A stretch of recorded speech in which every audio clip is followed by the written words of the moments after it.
La pratique orthophonique est humaniste et bienveillante.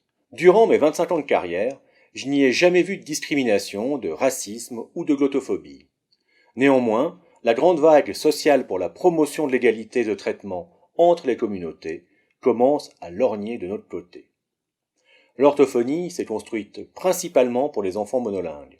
C'était acceptable aux temps héroïques des pionniers de la profession, quand l'esprit du temps était à l'assimilation, et que les allophones étaient rares ou concentrés en certains lieux, suivant les besoins de main-d'œuvre du pays. De plus, il y avait une justification théorique forte à cette approche. L'orthophonie travaille sur le langage et non pas sur la langue. Peu importe la langue maternelle de l'enfant, en intervenant sur les fondements du langage, les progrès se répercuteront sur toutes les langues. Actuellement, la situation est bien différente. Les allophones sont plus nombreux et viennent de pays et de cultures bien plus divers. Il n'est pas rare de ne même pas connaître le nom de la langue maternelle d'un enfant de nos consultations. L'assimilation n'est plus vue comme une panacée, mais comme une perte identitaire et culturelle. Au niveau de l'orthophonie, les failles de l'approche sont devenues béantes. Pour ne prendre qu'un exemple, avec un test monolingue, comment différencier un enfant qui présente des troubles du langage d'un enfant qui n'a pas encore été suffisamment exposé au français pour le maîtriser? Le problème est épineux pour notre profession. Nous sommes les professionnels des pathologies langagières, mais nous nous retrouvons démunis devant les performances des enfants, parce que nous ne maîtrisons pas leur langue maternelle. Même les polyglottes les plus doués ne peuvent espérer maîtriser qu'une petite fraction des langues que nous voyons dans nos consultations. Prendre en charge un enfant allophone de la même manière qu'un enfant monolingue nous expose à des erreurs d'interprétation et, en conséquence, à des prises en charge orthophoniques moins efficaces.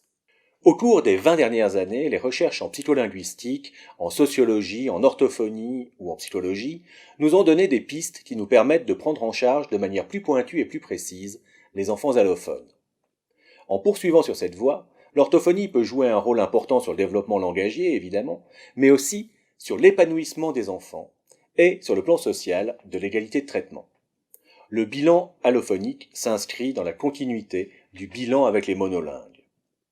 Il demande simplement de prendre en compte les spécificités de l'enfant et par conséquent d'acquérir quelques compétences particulières dont la plus importante est de savoir travailler avec une langue qu'on ne maîtrise pas. Dans la formation que je vous propose, nous ferons en 2 jours un panorama général de la question. Nous aborderons le bilinguisme sous différents angles. Sous l'angle psycholinguistique, nous verrons le développement langagier des enfants bilingues, le type de langue et l'influence sur l'apprentissage du français, et les manifestations spécifiques des pathologies langagières chez les allophones. Sur le plan sociologique, nous verrons le statut de la langue d'origine, le statut de la langue d'accueil et l'influence de ces statuts sur l'enfant. Nous verrons la diglossie, notamment, et les replis identitaires. Sur le plan anthropologique, nous travaillerons le lien entre la langue et la culture. Ensuite, nous étudierons le bilan allophonique proprement dit. Nous nous intéresserons à la langue maternelle qu'habituellement nous ne maîtrisons pas. Nous verrons comment trouver les informations nécessaires et mobiliser les ressources de la famille. Nous verrons comment utiliser de manière adaptée des tests qui ont été normés sur des monolingues. Nous partirons du début, de l'entretien avec les parents, de la manière de le mener et des objectifs à atteindre.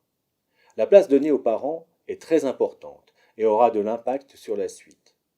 Nous verrons quelques approches possibles, dont par exemple l'utilisation de génogrammes, méthode classique en systémique qui peut être adaptée à la situation des enfants allophones.